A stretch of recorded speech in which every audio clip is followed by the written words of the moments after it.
Have you ever felt the silence of being alone pressing against your chest, like an ocean so vast you couldn't tell whether it was drowning you or setting you free?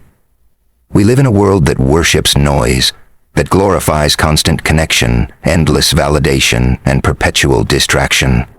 People run from themselves, filling every second with chatter, scrolling, and external approval. Yet, in the quiet moments, when the phone is down, when no one is calling, when the mask of social approval falls, something deeper begins to whisper. That whisper is you, the raw, unfiltered, undeniable self you've ignored for years. Most people fear solitude because it forces them to confront truths they've buried under comfort, fear, and validation. But what if the very thing you're running from is the very thing that could set you free? What if your solitude is not weakness, but your greatest untapped power? The unshakable power of being alone is not about loneliness, it's about liberation. And until you learn to stand powerfully in your own silence, you will forever remain a prisoner to the noise of others. Most people have been conditioned to see solitude as a curse rather than a blessing. From an early age, society teaches us that being surrounded by others, being constantly busy and staying connected is the definition of a meaningful life.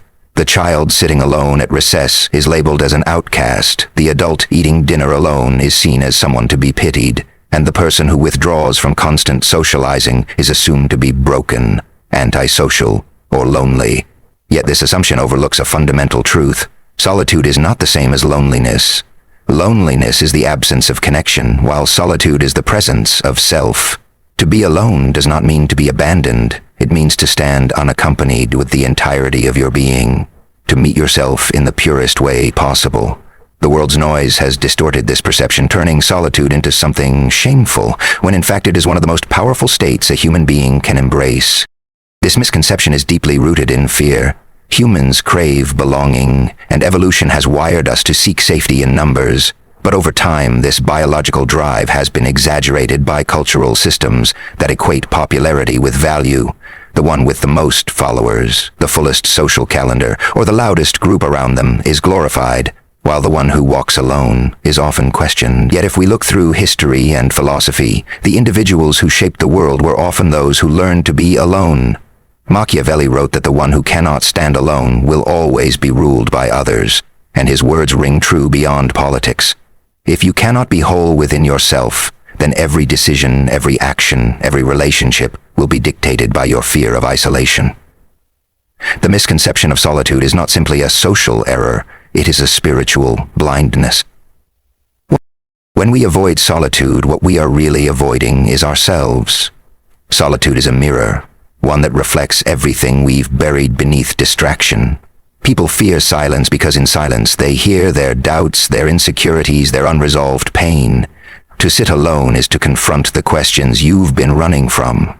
Who am I without titles, without applause, without the presence of others who validate my existence? This confrontation terrifies many, so they bury themselves in constant activity, endless conversation, or digital escapes. Yet in avoiding solitude, they also avoid growth.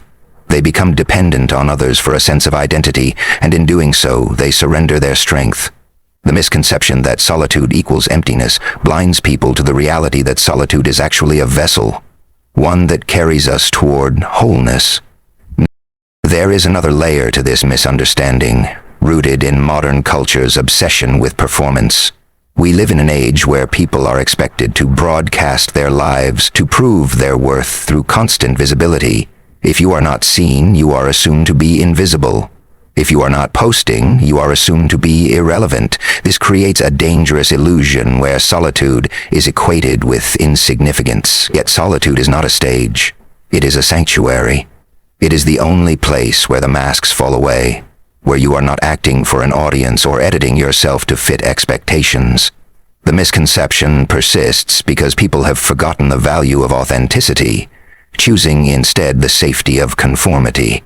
In solitude, however, there is no one to impress, no one to please, no one to perform for.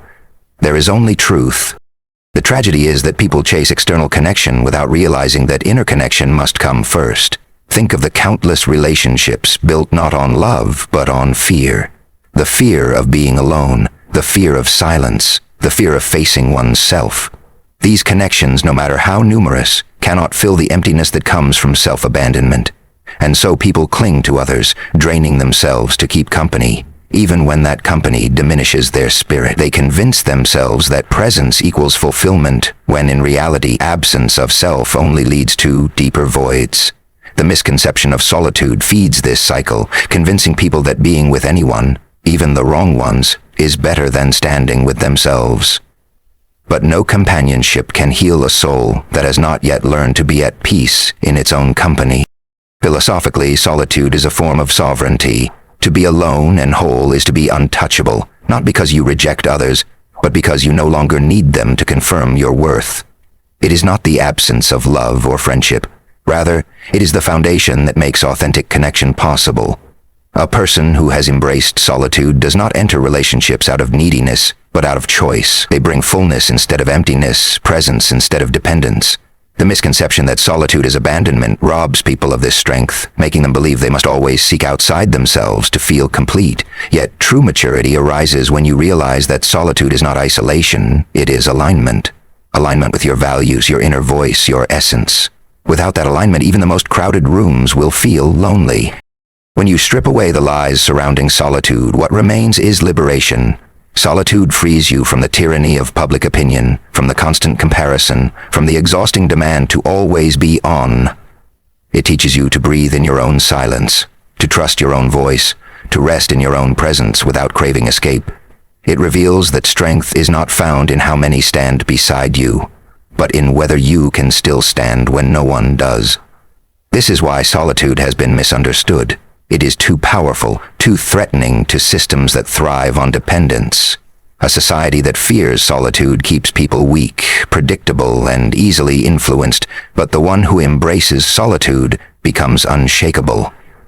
And so the misconception continues, because to see solitude for what it truly is would mean acknowledging a freedom most are too afraid to claim. So many people live their lives in a desperate chase for validation, mistaking attention for love and noise for meaning.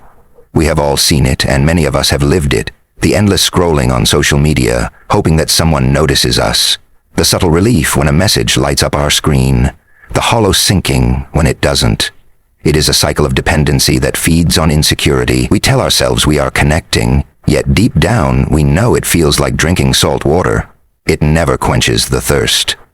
This is the relatable struggle of modern existence, the constant battle between wanting to be noticed and realizing that being noticed is not the same as being valued.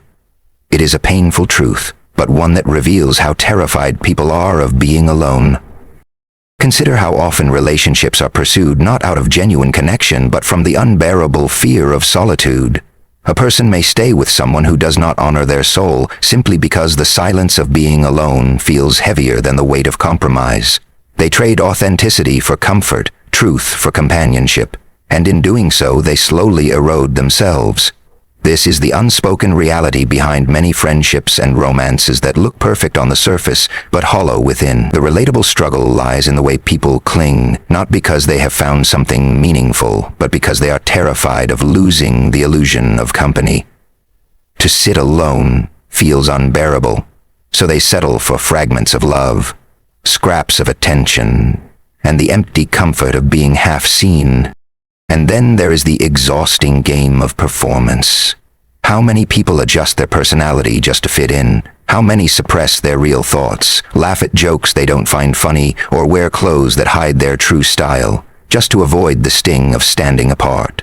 The struggle is not simply about others rejecting us, but about rejecting ourselves in advance to prevent rejection. It is a constant bargaining.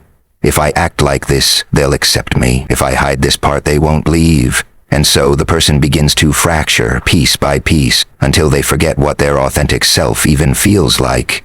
The relatable struggle is not only external, it is deeply internal. It is the silent war of self-abandonment that countless people fight every single day, often without realizing it. There comes a moment, however, when the exhaustion of this game begins to show. Some recognize it late at night, lying awake after scrolling endlessly, their eyes tired but their spirit hungrier than ever. Others feel it when surrounded by people, yet strangely empty, as though their soul knows that presence does not equal intimacy. These are the cracks in the illusion. The moments when the struggle can no longer be denied. They begin to realize that the external noise has become deafening, drowning out the inner voice that whispers, "This isn't real fulfillment."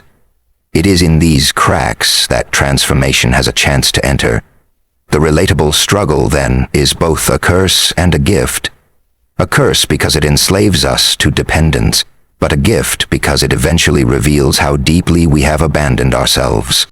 The irony is that the more we chase external validation, the further we drift from the very thing we seek. People crave love, respect, and belonging, but when they chase it at the expense of their own selfhood, they end up receiving only shadows. They may collect likes, attention, or companionship, but none of it feels solid. The struggle becomes a cycle of hunger. The more they receive, the more they need, because it never penetrates the emptiness inside. The world feeds them illusions, telling them they are enough if they are followed, if they are liked, if they are chosen. Yet none of it sticks. The relatable struggle is this endless hunger, one that cannot be satisfied by others because it was never theirs to fill. It is only when we confront ourselves in solitude that the hunger begins to quiet. Yet, breaking free from this cycle feels terrifying because it means confronting silence. It means walking away from the very things we've used to numb the ache. Relationships that don't serve us, friendships that drain us, distractions that silence us. It feels like stepping off a cliff into emptiness. But what is not seen at first is that beneath that cliff lies not emptiness but depth. The depth of one's own self. The relatable struggle makes solitude appear like a monster waiting in the dark. But when faced, the monster transforms into a mirror. And that mirror does not show absence. It shows truth. The truth of who you are when no one is watching. The truth of what you value when no one is influencing. The truth of how much strength has always been within you, waiting to be claimed. The most profound part of this struggle is the moment of realization, the turning point when a person sees that they no longer have to beg for pieces of love or chase echoes of attention, that they can walk into silence, sit with themselves, and discover a presence richer than any crowd. This realization is not loud, not dramatic, but deeply personal. It is like a quiet sunrise after a long night, subtle, steady, undeniable. The relatable struggle is what brings people to the edge of themselves, to the breaking point where they finally see the truth. They were never afraid of being alone. They were afraid of meeting themselves. And when that fear is dissolved, solitude ceases to be a prison and becomes the foundation of real freedom. There is a sacred stillness that only solitude can reveal. When the world grows quiet and the constant hum of conversations, notifications, and distractions fades, something extraordinary happens. You begin to hear yourself. At first, the silence feels heavy, even threatening, because it carries with it every unprocessed thought, every wound you've buried, every question you've been too afraid to ask. But as the minutes stretch, that silence shifts. It becomes less of a void and more of a canvas where new clarity begins to paint itself across your mind. In solitude, the noise of the world falls away, and the soft but steady voice of your soul finally emerges. That voice doesn't flatter, it doesn't lie, it doesn't bend to please. It tells you the truth. Sometimes tender, sometimes painful, always necessary. And this is the essence of awakening, discovering that in the quiet you are not lost, you are found. The inner awakening often comes when we least expect it. Perhaps it arrives during a walk at dusk when the air is still and the world seems momentarily suspended, or in the quiet of a room where for the first time in weeks you put down your phone and simply breathe. In these ordinary moments, something extraordinary stirs. It is not a lightning bolt, not a sudden revelation shouted from the heavens, but a subtle shift. Like the first crack of dawn breaking through the night, you begin to sense that you are more than your roles, more than your relationships, more than the masks you wear for others. Alone, without performance, you touch the raw essence of who you are, and in that realization you feel a quiet power rising. Gentle yet unshakable. Scars, long hidden, begin to speak in the silence of solitude. The moments of betrayal, the disappointments, the heartbreaks you thought had destroyed you. Suddenly you see them differently. They are not signs of weakness, but inscriptions of survival, proof that you endured what could have broken you. In solitude, your scars stop being burdens and start becoming guides, whispering lessons you could not hear while drowning in the noise of others. Music that you still can't hear while drowning in the noise of others. You realize that every wound carved wisdom into you. Every silence you once hated was shaping you into someone stronger, deeper, more awake. This awakening is not about pretending the pain never happened. It is about embracing it fully, letting it teach you, letting it shape the contours of your strength. Alone, you see that you are not defined by your suffering. You are defined by the way you rose from it. The imagery of solitude is rich with light. Imagine yourself in a darkened room, where shadows stretch and silence feels suffocating. But then, from a small window, light filters in. Slowly, steadily it grows until it fills the space. This is what awakening in solitude feels like. The light of your own awareness piercing the darkness of your fears. That light is not external. It comes from within you. It is the glow of your resilience, the fire of your self-worth, the quiet certainty that you are enough. Alone, you stop waiting for someone else to illuminate your path. You realize the torch was always in your hand, waiting for you to notice. This is the shift from dependency to empowerment, from seeking light outside to embodying it within. Awakening in solitude also means rediscovering your worth, not as something fragile or negotiable, but as something eternal. When the applause fades, when the relationships change, when the world is silent, what remains is you, and in that stillness you learn that your value was never tied to anyone's approval. You are not someone else's opinion. You are not your failures, nor are you your titles. You are something far more enduring, a being with an inherent worth that no rejection, no abandonment, no silence can diminish. Alone you come to understand that nothing external can either crown you or destroy you, because your worth was never theirs to give or take. This realization is freedom, a freedom few discover because they fear the silence where it waits. There is also a gentleness in awakening, a softness that emerges once the fear of solitude dissolves. It is not all fire and thunder. Sometimes it is a deep exhale after years of holding your breath. You sit with yourself and realize you do not need to escape. You do not need to perform. You do not need to hide. For the first time, you are simply enough in your own presence. This gentleness is often the most powerful part, because it is healing. It is the moment your inner dialogue shifts from criticism to compassion, from doubt to acceptance. Alone, you begin to treat yourself with the kindness you've long sought from others, and in that kindness, a new strength grows. Not harsh, not brittle, but steady, resilient, alive. The inner awakening is ultimately the recognition that solitude is not emptiness, but fullness. It is not the absence of connection, but the presence of the deepest connection possible, the one with yourself. In this state, you no longer look outward for permission to exist fully.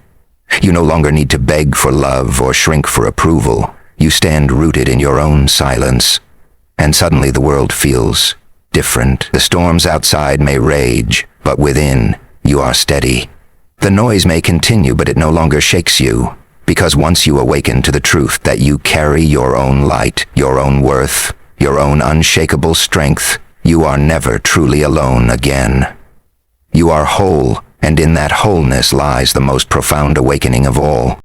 The unshakable power of being alone is not something the world will hand to you.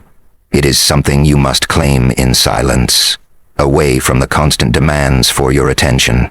To step into solitude is to step into resistance against everything society has taught you, that your worth is determined by how others see you, that you must always be surrounded, always available, always validated. The revolution of solitude dismantles these illusions. It strips you bare of the applause, the likes, the noise, until only you remain.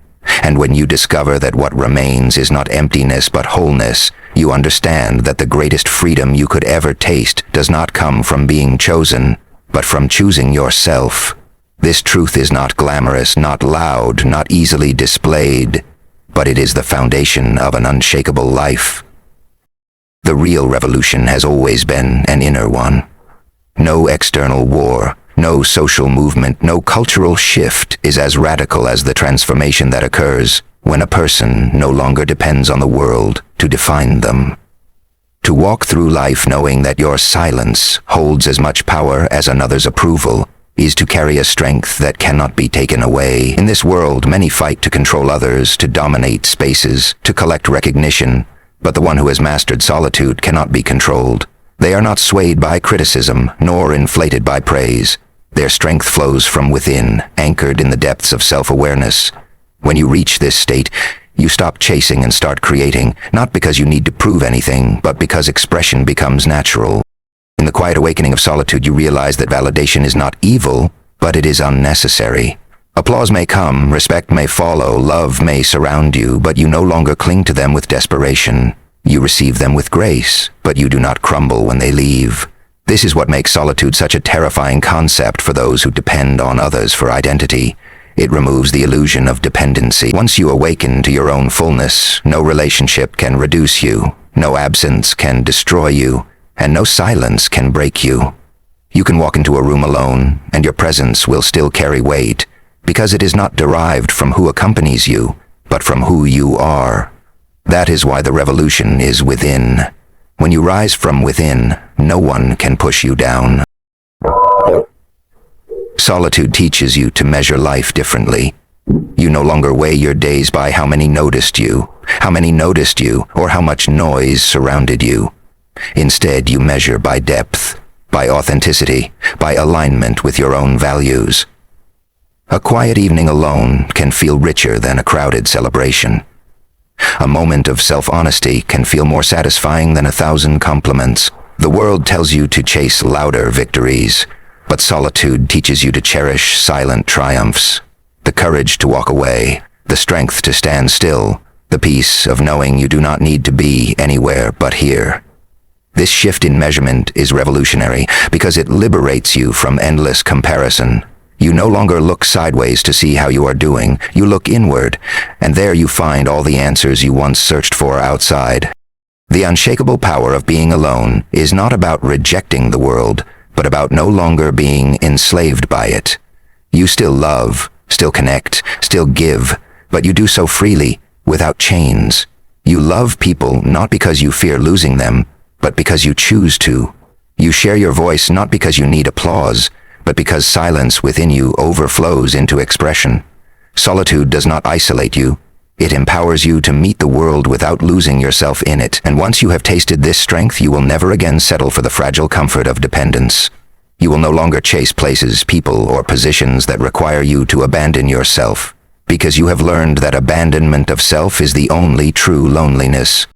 In the end, solitude is the silent revolution, the uprising of your soul against the tyranny of outward validation. It is not dramatic, not always visible, but it transforms everything. To embrace solitude is to step into the deepest truth of life. You are already whole. You are not waiting to be completed, not broken, in need of fixing, not invisible until someone sees you. You are here, alive, breathing, enough. When you live from this truth, your presence becomes undeniable, your silence unshakable, and your freedom untouchable. And so, the call is not to run into the noise, but to walk courageously into the silence, to face yourself, to embrace yourself, to rise from within. Because the world does not need more people desperate for approval, it needs more people unshakable in solitude, powerful in silence, whole in themselves. That is the revolution.